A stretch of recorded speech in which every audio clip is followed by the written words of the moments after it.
Alors, pour poursuivre la deuxième partie de mon snapshot que j'ai fait avec Linux MX 18.3 en live USB.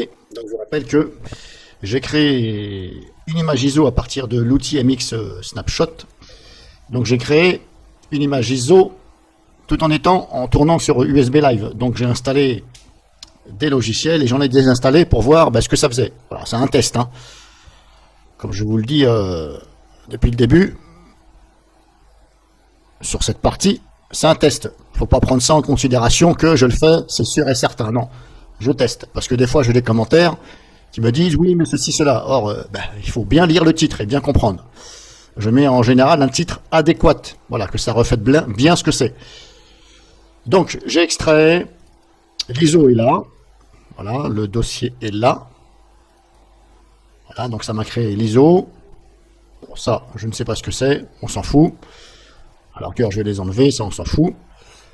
Donc l'ISO créé par MX Linux, il est là, 1,50. Je l'ai extrait pour voir les fichiers dedans, donc il est là. Si je regarde, vous avez ça. Donc vous avez un dossier bot là, on a ça, on a ici, on a ça, grub, etc. Thème, voilà. On a ça, bon ça, hop, ça et ça. Donc on avait dit, on a ça, voilà, tout ça. Voilà, bon, je vais passer vite fait les détails, hein. On a ça. Voilà.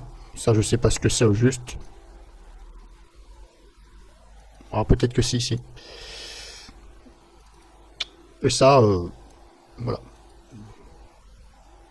Bon, ça, normalement, ça doit pas y être, mais comme il est là, je vais le laisser par précaution. C'est pas grave. Donc ce que je vais faire, je vais copier donc tout ceci sur la clé USB. Et je vais voir si ça peut booter ou quoi que ce soit. Mais avant, je vais comparer avec l'ISO de MX Linux justement. L'ISO que vous téléchargez. Linux, il est là. Donc voilà. J'avais dit MX, là, il est là. Et l'ISO est là. Donc je vais extraire l'ISO. Extraire R. Et je vais regarder exactement. Je vais comparer grosso modo. Si c'est à peu près pareil. Alors il me semble qu'il y a quand même le grub dans le snapshot là. Extrait, il me semble qu'il y a quand même le grub dedans, je l'ai vu quelque part. Voilà, il me semble qu'il y a quand même le dossier grub, donc je pense que, voilà. Il me semble bien que c'est ça qui fait booter, qu'on puisse booter sur la clé USB. Après, désolé, je suis pas assez fort à Linux, hein, je suis pas assez avancé pour savoir exactement, il me semble que c'est ça, c'est le grub. Donc apparemment, il est bien ici. Bon, voilà, ça je mets ça sur réserve, parce que comme je vous dis, je suis pas assez calé à Linux pour... Après, quand c'est un peu trop avancé, je préfère m'abstenir. Donc ISO Linux, donc là j'ai extrait l'ISO de MX, voilà. Le dossier est là. On a ça. Ah, est-ce que c'est fini? Non, c'est peut-être pas fini. Si, c'est fini. Le logiciel n'est plus en route. Donc voilà, on a ça. 1, 2, 3, 4 dossiers. Ça a l'air de correspondre. On a celui-ci. Et là-dedans, normalement, il y a le grub. Ça a l'air de correspondre. Alors là, dans le dossier grub,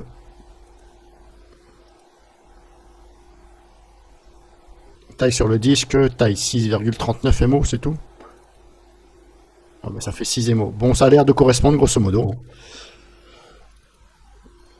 Bot, voilà, c'est ça. Bon, bah ça, je pense que ça doit booter, parce que moi, j'arrive à faire booter ça quand j'extrais directement...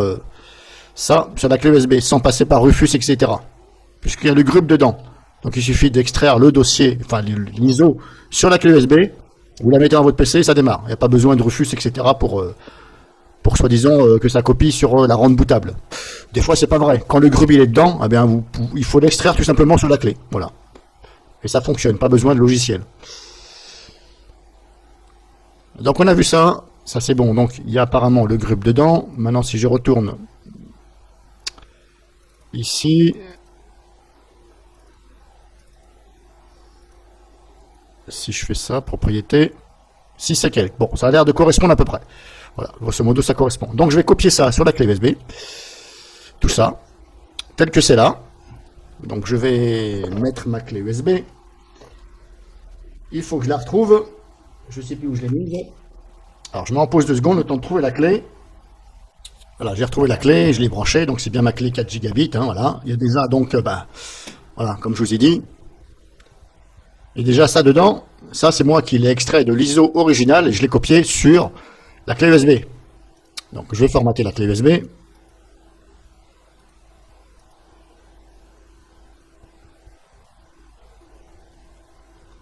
C'est bon, elle est formatée.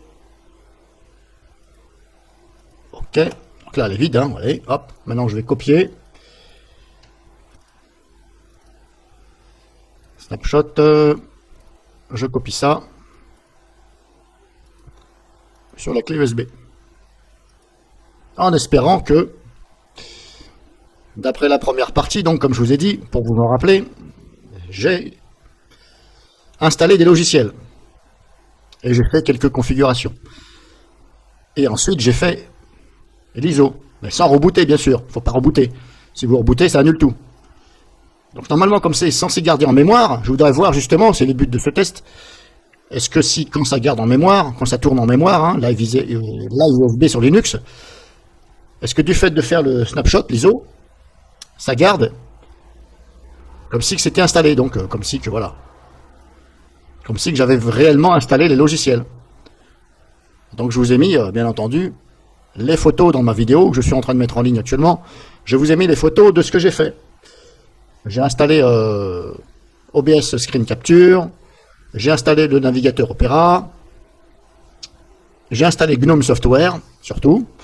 Voilà, je vous ai mis toutes les photos.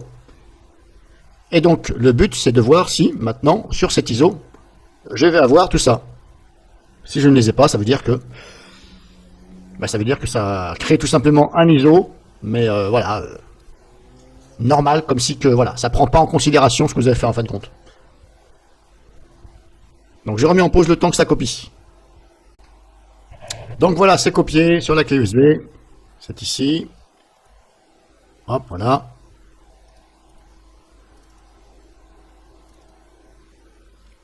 Donc maintenant, je vais, pour vous faire voir, vu que c'est copié, il faut que je retire la clé, éjecter.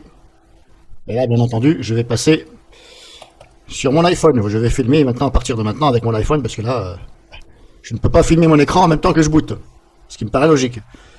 Donc rendez-vous sur l'iPhone maintenant pour la suite. Alors donc reprise après cette petite pause. Là, je suis passé donc sur mon iPhone pour filmer parce que je ne peux pas vous faire voir le démarrage à partir du boot USB de cette clé sur le PC. Donc là, j'ai réussi à démarrer. J'ai démarré en mode UEFI à partir de la clé USB, donc dans le boot de démarrage, et je tombe donc sur cette fenêtre là. Donc pour l'instant, ça a l'air de démarrer. Et comme je vous ai dit, j'ai tout simplement extrait l'ISO et je l'ai copié sur la clé sans aucun logiciel, voilà. Et je n'ai pas rajouté de grub, etc. J'ai laissé tel que c'était. Donc on a ceci, je vous laisse lire, hein. Donc on a snapshot là, ou ici. Donc je vais essayer déjà celui-ci. Comme je vous ai dit, c'est soit là ou soit là. Donc je vais me mettre là. C'est parti, j'appuie sur entrée. Et on va voir ce que ça fait. Alors il n'y a pas trop de lumière, c'est normal parce que je suis dans le noir total. Alors donc ça me donne ceci. Alors je vais aller voir. Par contre là, vous voyez, j'ai 2 fois installé, je l'ai 2 fois. Bon, je ne sais pas pourquoi. Je vais aller voir maintenant dans le menu démarrer. Multimédia. Ah, j'ai OBS. Là, je suis donc dans le menu démarrer. Hop, je vais faire ça. Voilà, menu démarrer. Ici, je vais dans le multimédia. Et je vois OBS. OBS Studio, celui que j'ai installé. Celui que j'ai installé, je précise bien que j'étais en live USB. Donc ça tournait en mémoire. Hein. Donc j'ai bien aussi CAD en live que j'ai installé. Ça, vous le verrez par rapport aux photos que je vous ai mis. Je vous ai fait voir à chaque fois ce que j'ai coché pour désinstaller et installer. Je vais lancer OBS pour voir ce que ça fait. Pour l'instant, ça a l'air de fonctionner. Ceux qui reconnaissent OBS, ils vont savoir. Hop, suivant. Là, je fais mon réglage, garder tel que 30. Suivant. Pour l'instant, ça a l'air de fonctionner.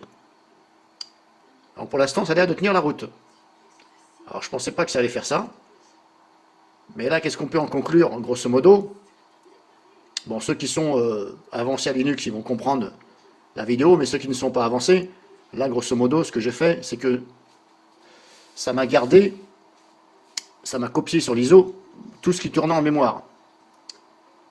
Et donc j'ai pu, ça a pu donc copier aussi les logiciels, tout ce que j'ai fait, configuration, logiciel, tout ce que j'ai apporté en modification, hein, que ce soit logiciel ou paramètres, qui tournent en mémoire. Eh bien, l'outil de création Snapshot a quand même réussi à me les sauvegarder dans l'ISO. Voilà, grosso modo. Hop, bon là, je vais faire ça. Alors là, j'ai ouvert OBS, c'était simplement pour voir si ça marche, hein. Alors bien entendu, tout vous paraît gros à l'écran comme ça. Enfin, moi, c'est ce que je vois. Bon, bref, je vais fermer OBS. Donc pour l'instant, ça a l'air d'aller. J'avais installé aussi le navigateur Opera Internet. Il est là. Voilà, il est bien là. Alors, je ne vais pas m'amuser à l'ouvrir parce que c'est pas le but. Normalement, les mises à jour, j'étais à jour.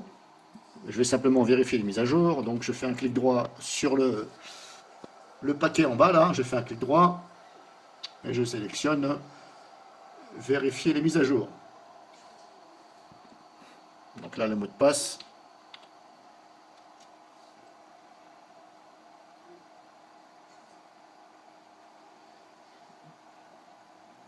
Je vais vérifier s'il y a des mises à jour. Bon, normalement, j'étais à jour, hein. J'avais justement mis à jour pour voir. C'est quand même mieux de mettre à jour. Lecture des listes de paquets, fait.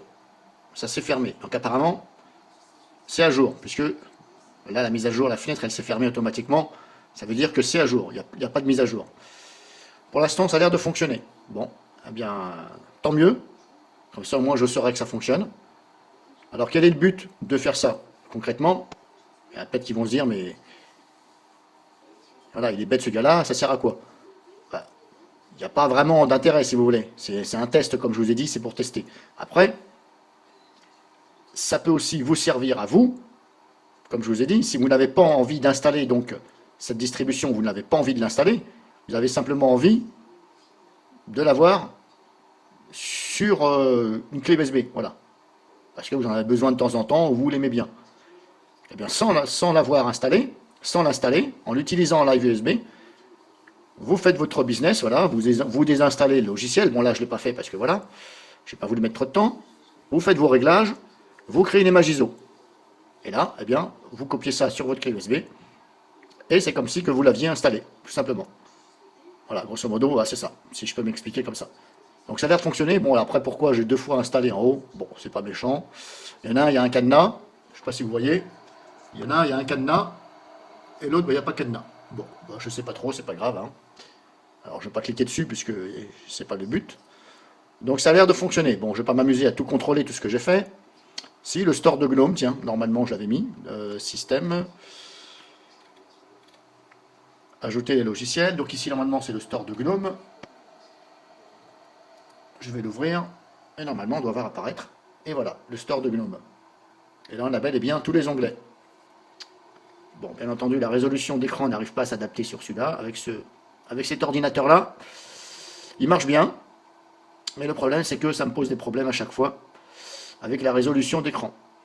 Alors, sur mon Windows, ça va bien. C'est tout simplement quand je boot des Linux dessus, eh bien, ça ne veut pas monter à plus de 1024 par 768.